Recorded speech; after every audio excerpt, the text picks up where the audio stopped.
Animals that saw me a photo gallery. You may think they're all innocent and cute, but as photographer Ed Panner has learned over the years, wild and domestic animals alike have no reservations about looking humans right in the eye, or camera lens.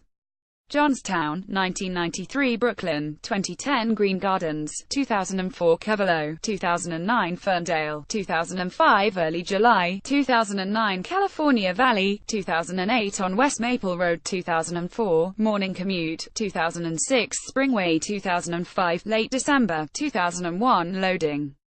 Thumbnails. A photographer shines light on animals who like to stare. Johnstown, 1993 Brooklyn, 2010 Green Gardens, 2004 Cavallo, 2009 Ferndale, 2005 Early July, 2009 California Valley, 2008 on West Maple Road, 2004 Morning Commute, 2006 Springway, 2005 Late December, 2001. Like this article, have a point of view to share? Let us know.